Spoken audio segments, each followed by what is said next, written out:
ಕುಲಪತಿಯವರೇ, ಹೆಚ್ಚಿನ ಕುಲಸಚಿವರೇ, ಹಣಕಾಸು ಅಧಿಕಾರಿಯವರೇ, ನನ್ನ ಎಲ್ಲ ಸ್ನೇಹಿತ ಮಿತ್ರರೇ ಹಾಗೂ ನಮ್ಮ ವಿಶ್ವವಿದ್ಯಾನಿಲಯದ ಸುತ್ತಮುತ್ತಲಿರುವ ಎಲ್ಲ ಗ್ರಾಮದ ನಿವಾಸಿಗಳು ತಾವೆಲ್ಲ ಬಂದಿದ್ದೀರಾ. ತಮ್ಮೆಲ್ಲರಿಗೂ ಈ ಸಣ್ಣ ಕಾರ್ಯಕ್ರಮಕ್ಕೆ ಸ್ವಾಗತ ಬಯಸ್ತೇನೆ. ಒಂದೆರಡು ವಿಷಯದಲ್ಲಿ ಎರಡು ಮಾತು ಹೇಳಿಬಿಟ್ಟು ಈ ಕಾರ್ಯಕ್ರಮ ಮುಂದುವರಿತದೆ. ಏನಂದರೆ ಈ ಒಂದು 4 ದಿವಸಗಳ ಹಿಂದೆ ನಮ್ಮ ಒಂದು 5-6 ಜನ ಸ್ನೇಹಿತರು ಒಂದು ಸಣ್ಣ ಪ್ರಸ್ತಾಪ ಮಾಡಿದರು. ಅದೇನು ಪ್ರಸ್ತಾಪ ಅಂದರೆ, ನಮ್ಮೆಲ್ಲರಿಗೂ ಗೊತ್ತಿರುವ ಹಾಗೆ ನಮ್ಮ ರಾಜ್ಯದಲ್ಲಿ ಆಗಿರ್ಬೋದು, ದೇಶದಲ್ಲಿ ಆಗಿರ್ಬೋದು, ಅನೇಕರು ಬಡವರು ಏನು ದಿವಸ ಅವರು ಕೆಲಸ ಮಾಡಿ ದುಡಿದು ತಿನ್ನುವಂಥವ್ರು ಇದ್ದಾರೆ. ಅವರಿಗೆ ಈಗ ಕೆಲಸ ಮಾಡಲಿಕ್ಕೆ ಕೆಲಸ ಇಲ್ಲ, ಹೊರಗಡೆ ಹೋಗ್ಲಿಕ್ಕಿಲ್ಲ.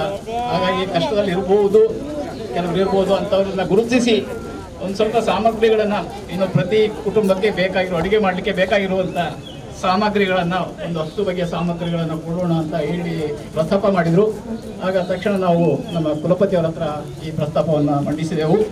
ಆಗ ಕುಲಪತಿಯವರು ತಕ್ಷಣಕ್ಕೆ ಭಾಳ ಖುಷಿಯಿಂದ ನಮ್ಮೆಲ್ಲರಿಗೂ ಬೆನ್ನು ತಟ್ಟಿ ಇದು ಒಳ್ಳೆಯ ಕೆಲಸ, ನಾವು ಮಾಡಬೇಕು ಎಂಥದ್ದು, ಮುಂದುವರಿರಿ ಅಂತ ಹೇಳಿ ನಾವೆಲ್ಲ ಸೇರಿ ಮಾಡೋಣ ಅಂತ ಅವರು ಕೈ ಜೋಡಿಸಿದ್ದಾರೆ. ಹಾಗೆ ಕುಲಸಚಿವರು ಕೂಡ, ಹಣಕಾಸು ಅಧಿಕಾರಿಯವರು, ಕುಲಸಚಿವರು, ಪರೀಕ್ಷಾಂಗ ಮತ್ತು ನಮ್ಮ ಎಲ್ಲ ಸ್ನೇಹಿತರು ಇದಕ್ಕೆಲ್ಲರೂ ಸಹಕಾರ ಮಾಡಿ ಇದನ್ನು ಮಾಡಬೇಕು ಅಂತ ಒಗ್ಗಟ್ಟಿಂದ ಮಾಡೋಣ ಅಂತ ಹೇಳಿ ಇವತ್ತು ಹಮ್ಮಿಕೊಂಡಿದ್ದೇವೆ. ಹಾಗಾಗಿ ಒಂದು 10 ಬಗೆಯ ಆಹಾರ ಸಾಮಗ್ರಿಗಳ ಕಿಟ್ಟನ್ನು ಒಂದು ಸುಮಾರು 150 ಜನರಿಗಾದರೂ ಕೊಡಬೇಕು ಅಂತ ಇವತ್ತು ತೀರ್ಮಾನ ಮಾಡಿದ್ದೇವೆ. ಹಾಗಾಗಿ ನಮ್ಮ ಕುಲಪತಿಯವರು ಅದಕ್ಕೆ ಎಲ್ಲ ಸಹಕಾರ ಕೊಟ್ಟು ಒಪ್ಪಿಗೆ ನೀಡಿ ಅವರು ಕೂಡ ಈ ಕಾರ್ಯಕ್ರಮಕ್ಕೆ ಬಂದಿದ್ದಾರೆ. ಈಗ 10ವರೆಗೆ ಅವರೆಲ್ಲರಿಗೂ ಒಂದು ಮೀಟಿಂಗ್ ಇದೆ. ಆದರೂ ಕೂಡ ಇವತ್ತು ಇದನ್ನು ಮುಗಿಸಿ ಮತ್ತೆ ಹೋಗೋಣ ಮೀಟಿಂಗ್ ಅಂತೇಳಿ ಒಪ್ಪಿ ಬಂದಿದ್ದಾರೆ. ಹಾಗಾಗಿ ಕುಲಪತಿಯವರಿಗೆ ತಮ್ಮೆಲ್ಲರ ಪರವಾಗಿ ಸ್ವಾಗತವನ್ನು ಬಯಸ್ತಾರೆ. ಅವರು ಕೂಡ ಬೆನ್ನು ತಟ್ಟಿ ಸಹಕಾರ ನೀಡಿದ್ದಾರೆ. ಅವರಿಗೂ ಕೂಡ ತಮ್ಮೆಲ್ಲರ ಪರವಾಗಿ ಸ್ವಾಗತವನ್ನು, ಅವರು ಯಾವಾಗಲೂ ನಮ್ಮ ಜೊತೆ ಇದ್ದಾರೆ. ಅವರಿಗೂ ಕೂಡ ಈ ಸಣ್ಣ ಕಾರ್ಯಕ್ರಮಕ್ಕೆ ತಮ್ಮೆಲ್ಲರ ಪರವಾಗಿ ಎಲ್ಲ ಗ್ರಾಮ ವಾಸಿಗಳು ಏನು ಬಂದಿದ್ದೀರಾ ತಮ್ಮೆಲ್ಲರಿಗೂ ಕೂಡ ಈ ಕಾರ್ಯಕ್ರಮಕ್ಕೆ ಸ್ವಾಗತ ಬಯಸ್ತೇನೆ. ಹಾಗೆ ನನ್ನ ಸ್ನೇಹಿತರು ಇಂಜಿನಿಯರ್ ಶಿವಣ್ಣ ಅವರು ನಮ್ಮ ಕುಲಸಚಿವರಿಗೆ ಒಂದು ಸಸಿಯನ್ನು ಹೋದರೆ ಸ್ವಾಗತ ಬಯಸ್ತಿದ್ದೇವೆ. ಗಿಡವನ್ನು ನೀಡಿ ಭಾಷಣಗಳೇ ನಮ್ಮ ಸಾಧನೆಗಳಾಗಬಾರದು. ನಾನು ಮೊದಲಿಗೆ ಹೇಳುವಂಥದ್ದು, ಇದಕ್ಕೆ ನಮ್ಮ ವಿಶ್ವವಿದ್ಯಾನಿಲಯದ ಹಣವನ್ನು ಬಳಸಿಕೊಳ್ತಾ ಇಲ್ಲ. ಎಲ್ಲ ಸಮಾನ ಮನಸ್ಕ, ಅನುಕಂಪ, ಸಹಾನುಭೂತಿ ಮೆರೆಯುವಂಥ ಮನಸ್ಸುಗಳು, ಶಿಕ್ಷಕೇತರ ಬಂಧುಗಳು, ನಮ್ಮ ಆಡಳಿತ ಸಿಬ್ಬಂದಿಗಳು ಎಲ್ಲ ಕೈ ಜೋಡಿಸಿ ಇಂಥ ದೇವರು ಮೆಚ್ಚುವಂಥ ಕೈಂಕರ್ಯದಲ್ಲಿ ತೊಡಗಿಸಿಕೊಂಡಿದ್ದೇವೆ. ನಾನು ಕೇವಲ ಹೂವಿನೊಟ್ಟಿಗೆ ದಾರ ಇದ್ದಾಗೆ ನನ್ನ ಒಂದು ಕಾರ್ಯ. ನಾನು ಅಂದುಕೊಂಡಾಗೆ ಈ ಕೋವಿಡ್-19ರ 1ನೇ ಅಲೆಯಲ್ಲಿ ಕೂಡ ನಮ್ಮಿಂದಾದಂಥ ಅಳಿಲ ಸೇವೆ ಮಾಡಿದ್ದೇವೆ ನಾವು. ಅದೇ ರೀತಿ ಕೋವಿಡ್ನ 2ನೇ ಅಲೆಯ ಸರಪಳಿಯನ್ನು ತುಂಡರಿಸಲಿಕ್ಕೆ ಜನಪ್ರತಿನಿಧಿಗಳು, ಕರ್ನಾಟಕ ಘನ ಸರ್ಕಾರ, ಜಿಲ್ಲಾ ವೈದ್ಯಾಧಿಕಾರಿಗಳು, ಜಿಲ್ಲಾಧಿಕಾರಿಗಳು, ಗ್ರಾಮ ಪಂಚಾಯತ್ ಸದಸ್ಯರುಗಳು, ಅಧ್ಯಕ್ಷರು ಮತ್ತೆಲ್ಲ ಪ್ರಜ್ಞಾವಂತ ನಾಗರಿಕರು ಪ್ರಾಮಾಣಿಕ ಪ್ರಯತ್ನ ಮಾಡ್ತಾ ಇದ್ದಾರೆ. ನಮ್ಮ ದೇಶದ ಪ್ರಧಾನಮಂತ್ರಿಗಳಾದ ಮಾನ್ಯ ನರೇಂದ್ರ ಮೋದಿಜಿಯವರು ಹೇಳುವಂಥದ್ದು, ಜೀವ ಮೊದಲು, ಜೀವನ ನಂತರ. ಮತ್ತು ಕೋವಿಡ್ ಅಪ್ರೋಪ್ರಿಯೇಟ್ ಬಿಹೇವಿಯರ್ ಹೇಳಿದರೆ, ಕೋವಿಡ್ನ ಶಿಷ್ಟಾಚಾರವನ್ನು ನಾವು ಚಾಚು ತಪ್ಪದೆ ಪರಿಪಾಲಿಸುವಂಥದ್ದು ಪ್ರತಿಯೊಬ್ಬ ಭಾರತೀಯನ ಕರ್ತವ್ಯ. ಅದನ್ನು ನಾವು ಈಡೇರಿಸ್ತಾ ಬಂದಿದ್ದೇವೆ. ಇಂಥ ಸಂದರ್ಭದಲ್ಲಿ ಈ ಕಾನೂನು ಮತ್ತು ಮಾನವೀಯತೆ ಜೊತೆಗೆ ಹೋಗೋದಿಲ್ಲ. ಆದರೆ ಮಂಗಳೂರು ವಿಶ್ವವಿದ್ಯಾನಿಲಯ ಕಾನೂನನ್ನು ಬೆಂಡ್ ಮಾಡ್ತದೆ, ಕಾನೂನನ್ನು ಸ್ಟ್ರೆಚ್ ಮಾಡ್ತದೆ, ಕಾನೂನು ಮುರಿಯುವುದಿಲ್ಲ. ಈ ಸಂದರ್ಭದಲ್ಲಿ ಕರುಣೆ ಯಾರಿಗೂ ಬೇಡ. ಎಲ್ಲರ ಆತ್ಮಗೌರವ, ಆತ್ಮವಿಶ್ವಾಸವನ್ನು ಹೆಚ್ಚಿಸುವಂಥ ಪ್ರಾಮಾಣಿಕ ಪ್ರಯತ್ನ ಮಾಡಬೇಕು. ಗುಡಿ ಗೋಪುರ ಪ್ರಾರ್ಥನಾ ಮಂದಿರಗಳಲ್ಲಿ ದೇವರು ಕಾಣಲಿಕ್ಕೆ ಸಿಗುವುದಿಲ್ಲ. ಆ ದೇವರುಗಳೆಲ್ಲ ಇಲ್ಲೇ ಇದ್ದೀರಿ. ಯಾಕೆಂತಂದರೆ ಜನರ ಸೇವೆ ಜನಾರ್ದನ ಸೇವೆ ಅಂತ ನಾವು ನಂಬಿಕೊಂಡು ಬಂದಿದ್ದೇವೆ. ಮಂಗಳೂರು ವಿಶ್ವವಿದ್ಯಾಲಯ ಒಂದು ಧ್ಯೇಯ ವಾಕ್ಯ ಏನಿದೆ ಅಂತ ಹೇಳಿದರೆ, ಇವತ್ತಿನ ಸಂದರ್ಭದಲ್ಲಿ ನಮ್ಮ ವಿಶ್ವವಿದ್ಯಾನಿಲಯವನ್ನು ಹಳ್ಳಿಯ ಕಡೆಗೆ ಕೊಂಡೊಯ್ಯಬೇಕು. ಇದರ ಅರ್ಥ ಮಂಗಳೂರು ವಿಶ್ವವಿದ್ಯಾಲಯದ ವಿದ್ಯಾರ್ಥಿನಿಯರು, ಸಂಶೋಧನಾ ವಿದ್ಯಾರ್ಥಿಗಳು, ಶಿಕ್ಷಕೇತರ ಬಂಧುಗಳು, ಎಲ್ಲ ಸಜ್ಜನರು ವಿಶ್ವವಿದ್ಯಾಲಯದ ಆವರಣವನ್ನು ಬಿಟ್ಟು ಅಕ್ಕಪಕ್ಕದ ಗ್ರಾಮಗಳಿಗೆ ಹೋಗಿ ಆ ಜನರ ಕಷ್ಟ ಕಾರ್ಪಣ್ಯ ದುಃಖ ದುಮ್ಮಾನಗಳಿಗೆ ಸ್ಪಂದಿಸುವಂಥ ಮನಸ್ಸುಗಳನ್ನು ಬೆಸೆಯಬೇಕು, ಜೋಡಿಸಬೇಕು, ಸಾಮಾಜಿಕ ಸೌಹಾರ್ದತೆಯನ್ನು ಕಾಪಾಡಬೇಕು. ಇಂಥ ಕೋವಿಡ್-19 ಸಂಕಷ್ಟ ಸಂದಿಗ್ಧ ಸಮಯ ಸಂದರ್ಭ ಸನ್ನಿವೇಶದಲ್ಲಿ ನಾವೆಲ್ಲರೂ ಮಾನವೀಯತೆ ಮೆರೆಯಬೇಕು. ಯಾವ ರೀತಿ ಮೆರೆಯಬೇಕು ಅಂತ ಹೇಳಿದರೆ, ಎಲ್ಲರೂ ಅರ್ಥ ಮಾಡಿಕೊಳ್ಳೋದು ನಾನು ನೀವು ಎಲ್ಲ ಏನು ಅಂತ ಹೇಳಿದರೆ, ಉಸಿರೇ ನಮ್ಮ ಆಸ್ತಿ, ನಾನು ನನ್ನದು ನನ್ನಿಂದಲೇ ಅಂತ ಹೇಳುವಂಥ ಅಹಂಕಾರಕ್ಕೆ ಮುಕ್ತಿ ಪಡೆಯುವ ಸಕಾಲ ಇದು. ಸೊ ಮಾನವೀಯತೆ ಮೆರಿಬೇಕಾದ್ರೆ ಅನುಕಂಪ ಮತ್ತು ಸಹಾನುಭೂತಿ ಕರುಣೆ ಅಥವಾ ಮೊಸಳೆ ಕಣ್ಣೀರಿಗಿಂತ ಹೆಚ್ಚು ಪ್ರಾಮುಖ್ಯವಾದದ್ದು ಅಂತೇಳಿ ನಾವು ಮನಗಂಡಿದ್ದೇವೆ. ಇವತ್ತು ಈ ಕೋವಿಡ್ 2ನೇ ಅಲೆಯನ್ನು ಹೋರಾಡಿ ಜಯಿಸಲಿಕ್ಕೆ ಅಥವಾ 3ನೇ ಅಲೆಗೆ ಅದೊಂದು ವೇಳೆ ಬರುವುದಾದರೆ ಅದಕ್ಕೆ ನಾವು ಮಾನಸಿಕವಾಗಿ, ಶಾರೀರಿಕವಾಗಿ, ಬೌದ್ಧಿಕವಾಗಿ, ಸಾಮಾಜಿಕವಾಗಿ, ಆಧ್ಯಾತ್ಮಿಕವಾಗಿ ಸನ್ನದ್ಧರಾಗಲಿಕ್ಕೆ ಒಂದೇ ಒಂದು ಸಂಜೀವಿನಿ ಲಸಿಕೆ. ಈಗಾಗಲೇ ನಮ್ಮ ಕೋಣಾಜೆ ಗ್ರಾಮ ಪಂಚಾಯತ್ನಲ್ಲಿ ಲಸಿಕೆಯ ಅಭಿಯಾನ ಮಾಡ್ತಾ ಇದ್ದಾರೆ, ಬಹಳ ಸಂತೋಷದ ವಿಷಯ. ಅದೇ ರೀತಿ ನಾವು ಹಿಂದಿನ ತಿಂಗಳಲ್ಲಿ ಮಂಗಳೂರು ವಿಶ್ವವಿದ್ಯಾಲಯದಲ್ಲಿ ಕೂಡ ನಮ್ಮ ಶಿಕ್ಷಕೇತರ ಬಂಧುಗಳಿಗೆ 1ನೇ ಲಸಿಕೆಯ ಅಭಿಯಾನ ನಾವು ಮಾಡಿದ್ದೆವು. ಅದೇ ರೀತಿ ಈಗ ನಮ್ಮ ಕುಲಸಚಿವರಾದ ಪ್ರೊಫೆಸರ್ ಕಿಶೋರ್ ಕುಮಾರ್ CK ಅವರು ಮತ್ತೆ ಅವರ ತಂಡ ನಮ್ಮ 18 ರಿಂದ 44 ವರ್ಷ ಪ್ರಾಯದ ಶಿಕ್ಷಕೇತರ ಬಂಧುಗಳಿಗೆ ಯಾರಿಗೆಲ್ಲ ಯಾವಾಗ 1ನೇ ಲಸಿಕೆ ಆಗಿದೆ, 2ನೇ ಲಸಿಕೆ ನಿಯಮಾನುಸಾರ ಪಡ್ಕೊಳ್ಳಿಕ್ಕೆ ಅವರು ಅರ್ಹರಾಗ್ತಾರೆ ಹೇಳುವಂಥ ಮಾಹಿತಿಯನ್ನು ಕಲೆ ಹಾಕ್ತಾ ಇದ್ದೇವೆ.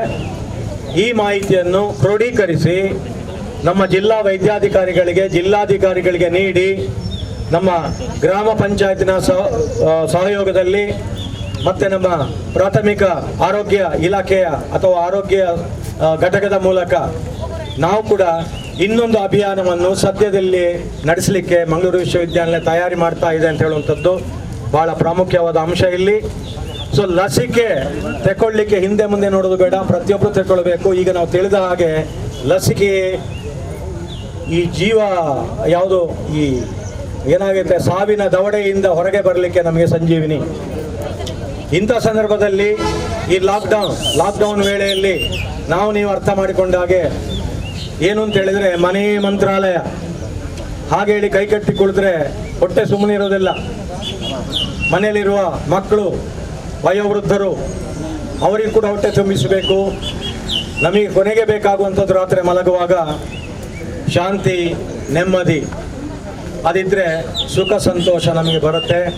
ಇಂಥ ಒಂದು ಹಿನ್ನೆಲೆಯಲ್ಲಿ ಮಂಗಳೂರು ವಿಶ್ವವಿದ್ಯಾಲಯದ ಪ್ರಜ್ಞಾವಂತ ಅಧ್ಯಾಪಕ ಬಂಧುಗಳು, ಆಮೇಲೆ ಶಿಕ್ಷಕೇತರ ಸಿಬ್ಬಂದಿಗಳು, ಸಂಶೋಧನಾ ವಿದ್ಯಾರ್ಥಿಗಳು ಎಲ್ಲ ಸಮಾನ ಮನಸ್ಕರು ಒಂದುಗೂಡಿ ಇಂಥ ಒಂದು ಅಳಿಲ ಸೇವೆ ನಾವು ಮಾಡ್ತಾ ಇದ್ದೇವೆ. ನಾವೇನು ಹೆಚ್ಚು ಕೊಡ್ತಾ ಇಲ್ಲ.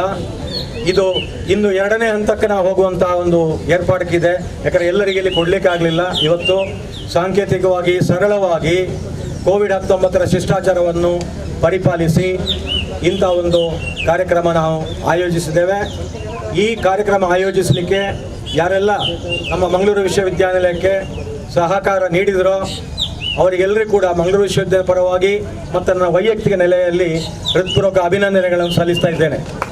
ಅದೇ ರೀತಿ ನಮ್ಮ ಕರೆಗೆ ಹೋಗೊಟ್ಟು ಈ ಸಮಯದಲ್ಲಿ ಇಲ್ಲಿ ಬಂದು ಮಂಗಳೂರು ವಿಶ್ವವಿದ್ಯಾಲಯದ ಅಭಿಮಾನದಿಂದ ನಾವು ಕೊಡುವಂಥ ಕಿಟ್ಟನ್ನು ಸ್ವೀಕರಿಸಲಿಕ್ಕೆ ಬಂದ ಸರ್ವರಿಗೂ ಕೂಡ ಮಂಗಳೂರು ವಿಶ್ವವಿದ್ಯಾಲಯ ಪರವಾಗಿ, ನಮ್ಮ ಆಡಳಿತ ಸಿಬ್ಬಂದಿ ಪರವಾಗಿ, ಶಿಕ್ಷಕೇತರ ಬಂಧುಗಳ ಪರವಾಗಿ, ವಿದ್ಯಾರ್ಥಿನಿಯ ಪರವಾಗಿ, ಸಮಸ್ತ ನಾಗರಿಕರ ಪರವಾಗಿ ನಿಮಗೆ ಮತ್ತೊಮ್ಮೆ ಅಭಿನಂದನೆಗಳನ್ನು ಸಲ್ಲಿಸ್ತೇನೆ. ಎಲ್ಲರಿಗೂ ಶುಭವಾಗಲಿ.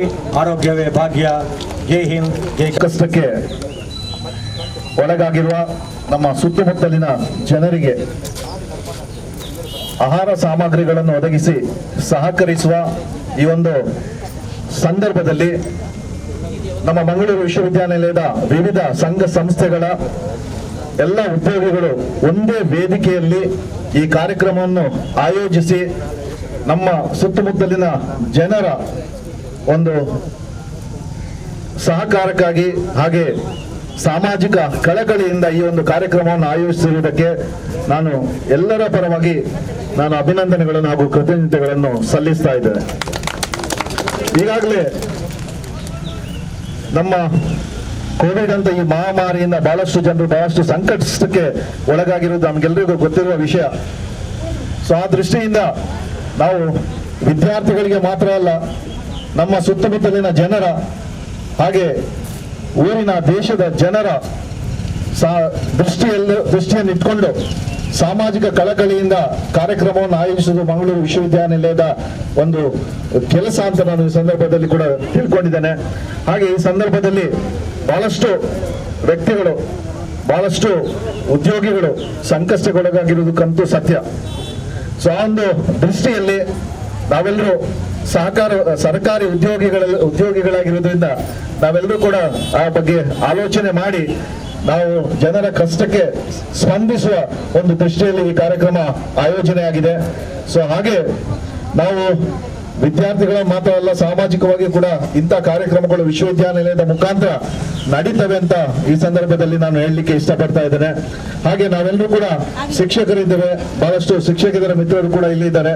ವಿದ್ಯಾರ್ಥಿಗಳು ಕೂಡ ನಮ್ಮ ದೃಷ್ಟಿಯಲ್ಲಿರುವವರು, ವಿದ್ಯಾರ್ಥಿಗಳು ಕೂಡ ಬಹಳಷ್ಟು ಸಂಕಷ್ಟಕ್ಕೆ ಒಳಗಾಗಿದ್ದಾರೆ. ಅವರು ಆರ್ಥಿಕವಾಗಿ ಅಷ್ಟು ಸಂಕಷ್ಟಕ್ಕೆ ಒಳಗಾಗದಿದ್ರು ಕೂಡ ಅವರ ಜ್ಞಾನದ ಅರಿವಲ್ಲಿ ಅವರಿಗೆ ಜ್ಞಾನದ ಹಸಿವು ಕೂಡ ಬಹಳಷ್ಟು ಇರುವುದರಿಂದ ನಾವು ಅವರ ಕಡೆ ಕೂಡ ಬಹಳಷ್ಟು ಗಮನ ಹರಿಸಬೇಕಾಗಿದೆ. ಸೊ ಹಾಗೆ ಸಾಮಾಜಿಕವಾಗಿ ಹಾಗೂ ಶಿಕ್ಷಣ ಕ್ಷೇತ್ರದಲ್ಲಿ ಕೂಡ ವಿಶ್ವವಿದ್ಯಾನಿಲಯ ಬಹಳ ಒಳ್ಳೆಯ ಕೆಲಸಗಳನ್ನು ಮಾಡ್ತಾ ಇದೆ. ಈಗಾಗಲೇ ವಿದ್ಯಾರ್ಥಿಗಳಿಗೆ ಆನ್ಲೈನ್ ಮುಖಾಂತರ ಶಿಕ್ಷಣ ನೀಡುವ ವ್ಯವಸ್ಥೆಯಲ್ಲಿ ಕೂಡ ತೊಡಗಿಕೊಂಡಿದ್ದೇವೆ. ಸೊ ಆ ಒಂದು ವ್ಯವಸ್ಥೆ ಕೂಡ ಒಳ್ಳೆ ರೀತಿಯಲ್ಲಿ ನಡೀತಾ ಇದೆ. ಹಾಗೆ ಶಿಕ್ಷಣ ಕ್ಷೇತ್ರದಲ್ಲಿ ಕೂಡ ನಾವು ಈ ಕೋವಿಡ್ ಸಂದರ್ಭದಲ್ಲಿ ಕಾರ್ಯವನ್ನು ನಿರ್ವಹಿಸ್ತಾ ಇದ್ದೇವೆ. ಸೊ ಹಾಗೆ ಮಂಗಳೂರು ವಿಶ್ವವಿದ್ಯಾನಿಲಯದ ಸಾಮಾಜಿಕ ಕಳಕಳಿಯ ಮತ್ತು ಕಾರ್ಯಕ್ರಮವನ್ನು ಗಮನಿಸಿ ಹೀಗೆ ರಿಲಯನ್ಸ್ ಮೊಬೈಲ್ಸ್, ಈ ರಿಲಯನ್ಸ್ ಫೌಂಡೇಶನ್ ಅವರು ಕೂಡ ಸುಮಾರು 10,000 ನಮಗೆ ಮಾಸ್ಕ್ ಅನ್ನು ಕೂಡ ನೀಡಿರ್ತಾರೆ. ಅವನ್ನು ಕೂಡ ನಮ್ಮ ಕುಲಪತಿಗಳ ಮುಖಾಂತರ ನಮ್ಮ ಯಾರು ರಿಕ್ವೈರ್ಡ್ ಇದ್ದಾರೆ ಅವರಿಗೆ ಅದನ್ನು ಕೊಡುವಂತ ವ್ಯವಸ್ಥೆ ಈ ಸಂದರ್ಭದಲ್ಲಿ ಆಗ್ತದೆ. ಸೊ ಮತ್ತೊಮ್ಮೆ ಈ ಕಾರ್ಯಕ್ರಮವನ್ನು ಆಯೋಜಿಸಕ್ಕಾಗಿ ನಾನು ವಿಶ್ವವಿದ್ಯಾನಿಲಯ ಪರವಾಗಿ ಎಲ್ಲರಿಗೂ ಕೂಡ ಅಭಿನಂದನೆಗಳನ್ನು ಸಲ್ಲಿಸಿ ನನ್ನ ಮಾತುಗಳನ್ನು ಮುಗಿಸ್ತೇನೆ. ನಾವು ಕಿಟ್ ಅನ್ನ ವಿತರಣೆ ಮಾಡ್ತೇವೆ. ಪಂಚಾಯತಿಗಳ ದತ್ತ ಗ್ರಾಮ ಪಂಚಾಯತಿ ಅನೇಕ ಗ್ರಾಮಗಳಿಂದ ಒಂದು ಲಿಸ್ಟ್ ಅನ್ನು ತೆಗೆದುಕೊಂಡಿದ್ದೀವಿ. ಆ ಲಿಸ್ಟ್ ಪ್ರಕಾರ ಹೆಸರನ್ನು ಕರೀತಾ ಹೋಗ್ತೀವಿ. ಅವರು ದಯಮಾಡಿ ಬಂದು ಆ ಕಿಟ್ಟನ್ನು ಕುಲಪತಿಗಳ ಮತ್ತು ಕುಲಸಚಿವರ ಪಡೆದುಕೊಳ್ಬೇಕಂತ ನಾನು ವಿನಂತಿ ಮಾಡಿಕೊಳ್ತಾ ಇದ್ದೀನಿ.